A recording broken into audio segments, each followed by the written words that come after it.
Hey everyone, got a Game Gear here. I actually got two of them, but more on that later. Now, why is this already half taken apart? Well, reason is, I recorded the first half of this video very late last night, and in retrospect, I think I might have glossed over a couple of things. So, let me get you guys up to speed. This Game Gear was showing no signs of life when you put batteries in it. No beeps, nothing on the screen, power LED doesn't even turn on. First thing I thought of, the barrel jack on the power board. So, this right here, there's a little mechanism inside here that'll effectively disconnect power from the batteries when you have a power jack plugged in. That's to stop you from backfeeding power into the batteries. Now, it's entirely possible that this mechanism is jammed open and the batteries are essentially in a state of permanent disconnect. So, easy enough to test. Let's just plug a power adapter into it and see if it comes alive. However, there's something you need to know about Game Gears before you plug any kind of power adapter into them.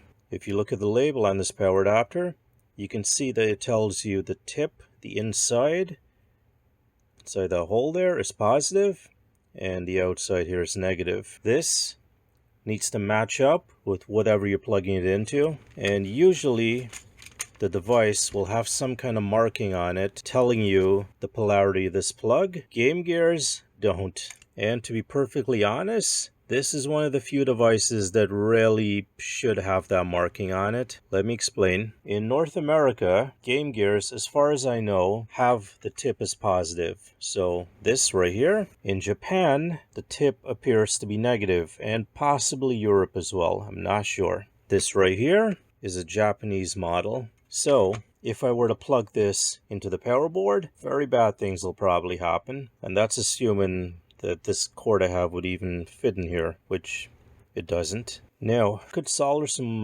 wires to the power jack right there, bypassing it entirely and connect it to the bench power supply. However, I'm wondering, did someone plug a North American power adapter into this, not knowing it was a Japanese model Game Gear? And did that release any of the magic smoke from inside? So let's do a quick sanity check on this power board and make sure all the components on it look okay. Let's check the power switch first. So I think that's the off position. Should be these two contacts. That's odd. I guess there's no continuity in the off position. So on position now. And still nothing. This is strange. These two pins right here, no continuity. Same track, these two contacts, we have continuity. This position, nothing. And now we have continuity. Let's test this one again. I think there's some kind of conformal coating on this, or oxidation, one of the two. If it's oxidation, this should get it off. Yep, and we're good. So switch is fine. Ignore the continuity errors, but yeah, crap happened at work, and it is a couple of days later now. Good news is, new toy. Apparently I should pull this off.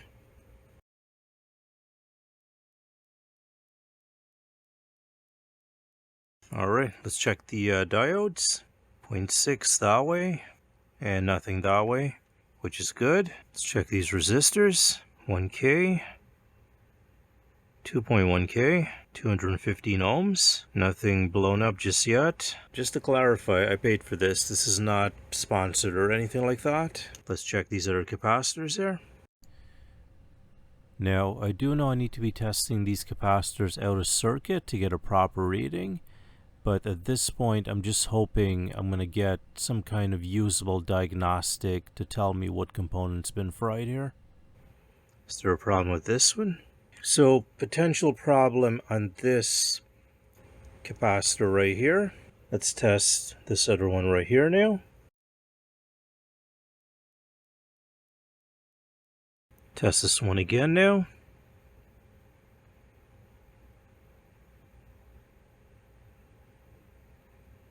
So, at the very least, looks like we have one damaged capacitor right here. Looks like it should be 100 microfarads.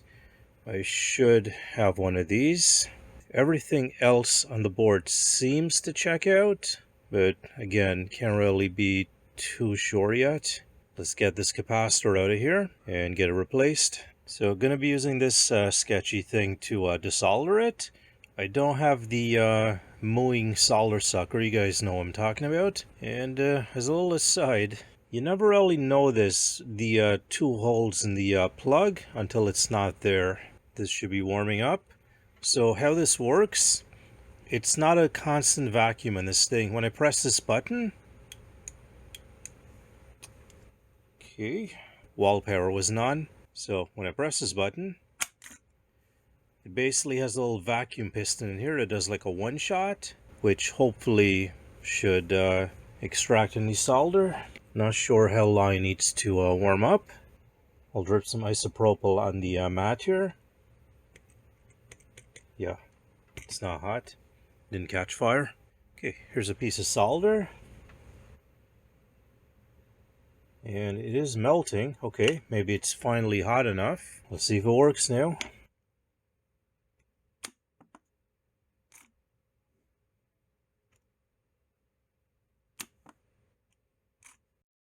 Okay, so I'm just going to pop some fresh solder in these joints here. Could be that there's just not enough solder, or it's just old non-lead based solder.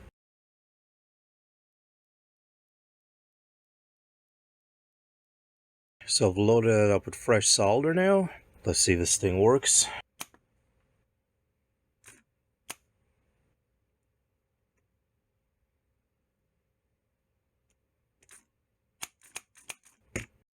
Now, I'm not going to discount the fact that I might be doing something completely dumb. So, just in case, I'm going to replace the tip with a smaller one. So, we'll let this cool down and come back and try this with a smaller tip.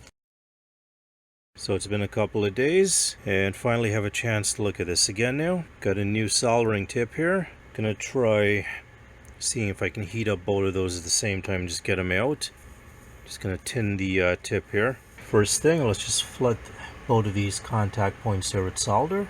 Then I'm just going to hold on to the capacitor on from this side here. Then I'm going to try and heat up this blob of solder right there. See if the legs come off. There we go. Done. Now that this thing's out of circuit, let's do a test. Just make sure it actually is bad.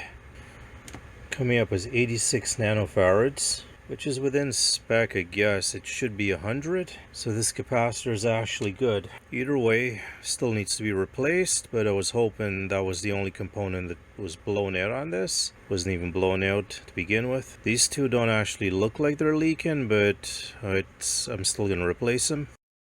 Alright, it's the next day again, and running into some issues here. This pack of capacitors that I have does not have some of these weird value ones here, like this 820 microfarad one. So I'm going to put an order in for this, but in the meantime, I have a plan. This second North American gamegear should have the same power board in here, and this one does turn on. However, does that. I'm hoping a fresh recap might take care of that, but this vertical line on the screen here, that's kind of telling me that the little zebra cable, the little ribbon at the bottom here that's connected to the LCD, that may be in the process of dying, and that is almost next to impossible to replace. So let's get the power board off this thing. Looks like someone's been in here already. Got some missing screws. And the power boards should be interchangeable. When I searched online for replacement power boards, they've got the same SKU listed for both Japanese and North American ones. And of course, since this is a working power board, I should be able to probe the outputs on it to see what the values should be. Looks like this wire here has been kind of wound around itself. Also looks like there's a piece of a screw boss in here that's broken off somewhere. Probably why they didn't put the screw back in. Maybe broke off from here possibly.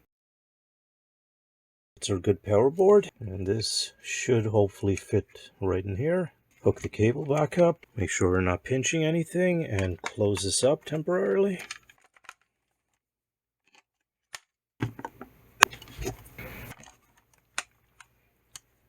And let's turn it on now. And that's interesting. So that power board might actually be good, and there's a problem on the main board. So let's put the suspected faulty power board back into the known working Game Gear.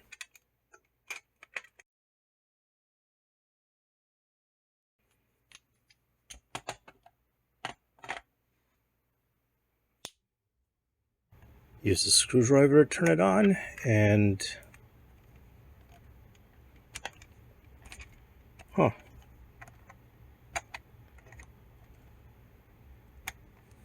right. So there's a distinct possibility that this Japanese Game Gear has a faulty power board and something wrong on the main board as well. Let's put these power boards back where they were. Okay, that's the North American Game Gear back together now. And we'll do a quick recheck on this.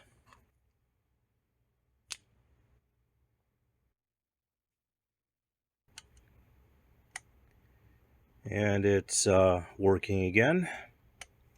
So at the very least, I need to wait on capacitors for this one. And we got to figure out what's wrong with that one. Right. So when I was testing the bad power board on the good Game Gear, forgot about the fact that it's missing a capacitor right there. Was so busy concentrating on magic, completely forgot about that.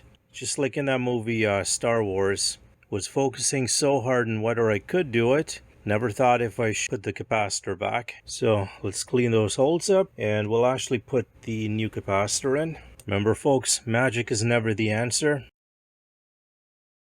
Looks like the capacitor goes in this way. I'm going to leave the capacitor a little proud on the board, just in case I need to take it off again. That way I can sort of try to reuse it. Definitely not my best soldering work, but it'll do. So just for giggles, let's try this again. Also, something else I'm wondering here. On the Japanese one, this surface is almost metallic, or metallic coated plastic. This one is definitely plastic. I'm just going to check to see if this thing is actually conductive. I doubt it, but let's just make sure. Right, so that is conductive, and I'm not entirely convinced that the pins at the bottom of this aren't going to bottom out and touch that. Just going to put a piece of paper towel right here, just to act as a little bit of an insulator. It's not permanent. This is just to eliminate this variable right here. Let's get the batteries in. No magic this time. Or maybe not.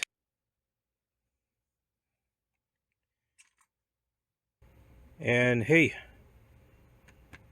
so that power board is good. Let's try this with a game.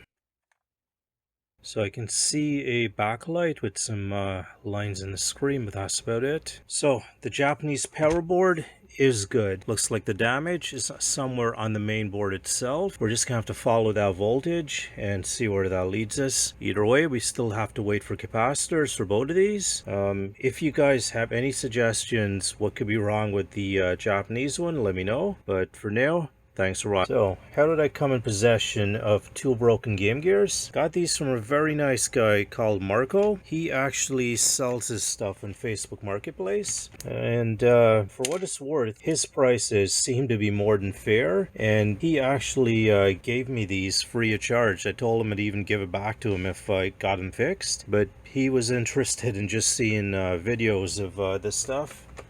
He's given me a bunch more stuff as well too, to take a look at. But yeah, I would link to his marketplace store, but I haven't actually asked him permission to do that, so I'll respect his privacy. And it's quite late at night. I don't want to be messaging him this late. Anyways, thanks Marco, and thanks for watching everyone.